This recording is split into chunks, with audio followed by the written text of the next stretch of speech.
Quando uma pessoa mente muito, fala muita mentira, ou conta muita coisa errada, vigarista, quer se dar bem, no Brasil a gente costuma chamá-lo de 171. Ah, esse cara é 171.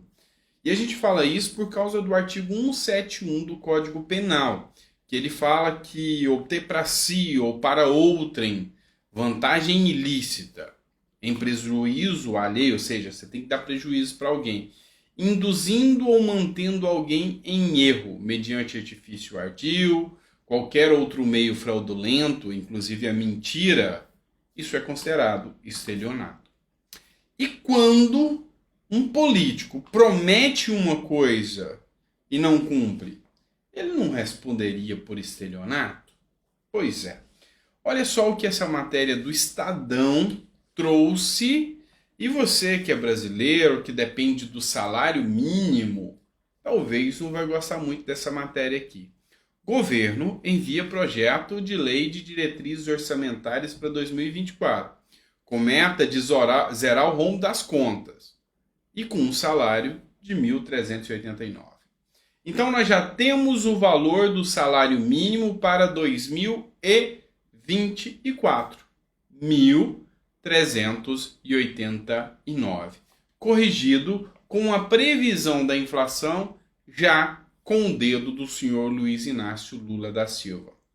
O problema é que ele prometeu que o salário mínimo seria corrigido além da inflação. Então, ele não está cumprindo essa promessa de campanha. Pelo menos não o que deixou-se colocar na lei de diretrizes orçamentárias. Olha só o que fala a matéria do Estadão. O governo federal encaminhou ao Congresso Nacional, então foi o Lula que encaminhou, na sexta-feira, dia 14, o texto do projeto da Lei de Diretrizes Orçamentárias de 2024, que serve como base para a elaboração do orçamento.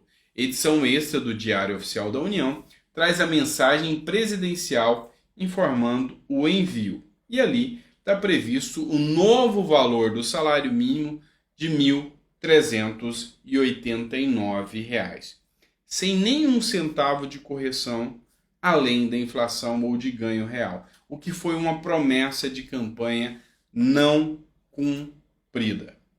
Bora falar agora de governo Tarcísio, vamos lá.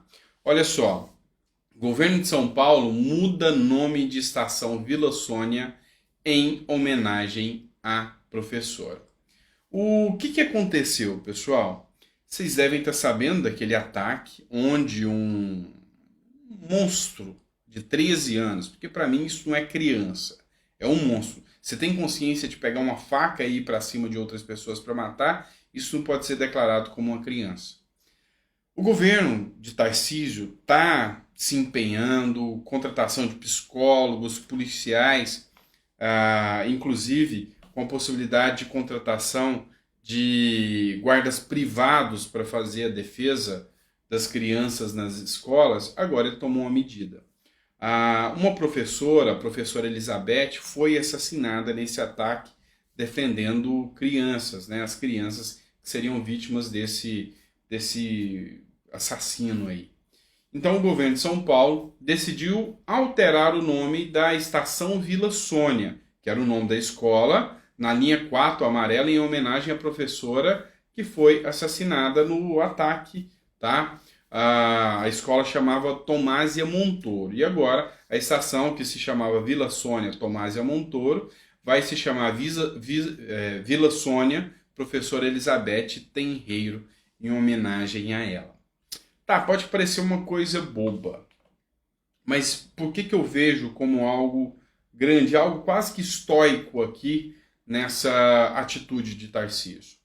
A gente vê hoje uma sociedade que valoriza, dá ênfase, dá muita, vamos dizer assim, credibilidade aos criminosos e apagam os heróis da história. Apagam aqueles que realmente deram uma vida em prol do serviço, do trabalho. E não é praxe dos políticos homenagearem essas pessoas.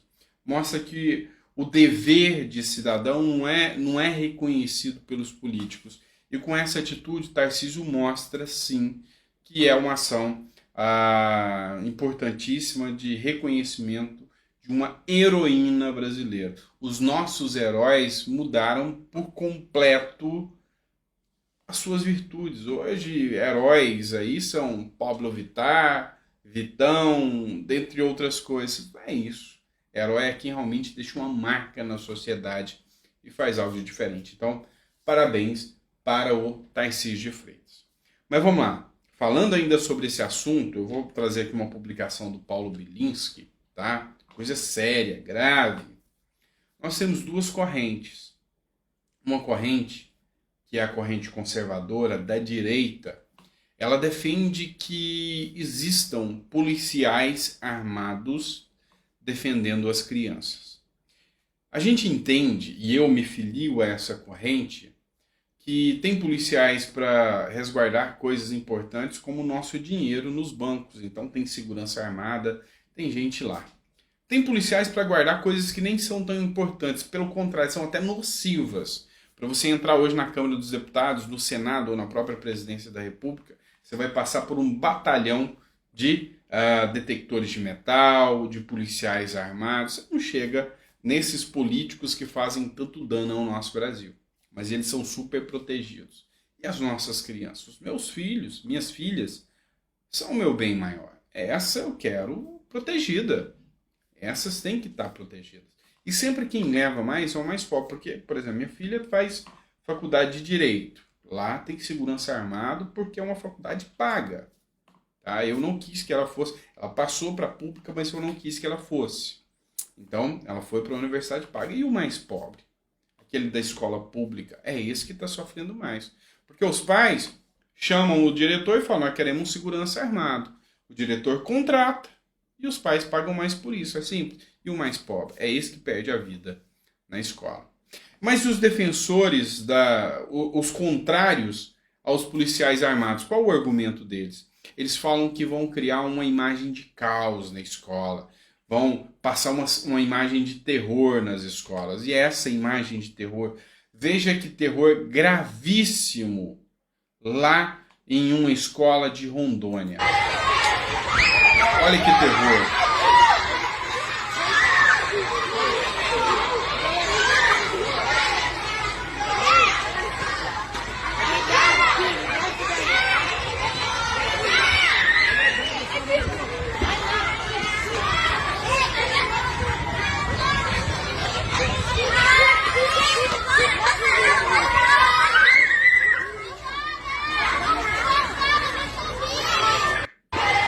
Eu tenho certeza que ao assistir esse vídeo você ficou chocado com esse ambiente hostil que a esquerda fala que existe, com esse ambiente de terror gravíssimo. Pelo contrário, as nossas crianças se sentem seguras, protegidas. Mas o que incomoda a esquerda é que eles veem aqui os policiais como heróis. Sabe aquele período, aquele tempo bom em que a gente era mais jovem, que a gente via os policiais como heróis, aqueles filmes onde tinham os heróis que iam lá e faziam o trabalho árduo deles e prendiam o bandido? Pois é, eles não querem que as nossas crianças cresçam com a mentalidade de que o bandido, o corrupto, seja preso por policiais. Pois é, não é isso que eles querem. Então, mais uma vez, deixo aqui o meu repúdio a quem é contrário a essa segurança das crianças nas escolas. Vou trazer mais uma matéria para vocês aqui, matéria que foi publicada no jornal O Povo, tá? E está dando uma repercussão gigantesca. Um desembargador lá do Paraná, ele falou que o Paraná tem um nível cultural superior ao Norte e Nordeste. Então, assim, eu desde já não concordo com isso. Eu acho que o Nordeste tem um nível cultural muito importante, tem uma cultura latente. Então, eu discordo dele. Mas, eu quero que você veja o vídeo aqui da fala do policial, do desembargador. Mas tem um ponto que é interessante que você entenda. Vamos lá. É muito comum, nós que trabalhamos nessa Câmara aqui, o pessoal fala muito da Lava Jato, do Petrolão, Mensalão, mas nós que estamos aqui no dia a dia, eu, assim, quando nem durmo, porque é uma roubalheira generalizada. Isso no Paraná, que é um estado que tem um nível cultural superior ao norte do país, nordeste, etc, etc. É um país que não tem esse jogo político como tem em muitos dos outros estados. Aqui no Paraná é uma vergonha. Dificilmente, olha, a gente vê. Agora há pouco vimos aí, é muito comum, nós que trabalhamos nessa Câmara. Vamos lá. O que é o meu ponto de vista aqui? O que é a minha análise aqui? Ele fala do ponto de vista cultural que não tem essa politicagem toda no Paraná. Eu entendi a fala dele nesse lado aqui. Mas a sua crítica pela roubalheira, pelo Lava Jato, é justa. Vamos lá. Flávio Dino diz que vai levar ao CNJ e ao Ministério Público Federal caso de desembargador que diz que Paraná tem nível cultural superior ao das regiões do Norte e Nordeste. Será que a preocupação é mesmo essa? É a fala dele para levar no Ministério Público Federal, para levar no CNJ? Ou agrediu mais a fala, falar que da roubalheira, do absurdo e defender a Lava Jato? Qual é o ponto aqui que te leva a entender essa preocupação? Porque é o seguinte, hoje a gente passa por um momento da política brasileira em que há uma demonização da Lava Jato. Querem que a Lava Jato seja totalmente demonizada. E o TRF é um desses que mantiveram, inclusive, a prisão do Lula. Então, assim, eu sei que esses juízes, esses desembargadores, juízes que falarem contra a corrupção terão dias difíceis e lutas difíceis pela frente, né?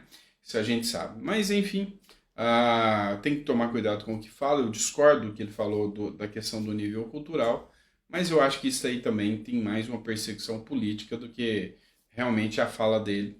É só meu ponto de vista, tá bom? Quem ficou até o final, deixa o seu comentário aí, o que você acha sobre os conteúdos que a gente abordou aqui no canal, sobre a questão dos policiais nas escolas. Você acha que seria danoso? Eu duvido muito.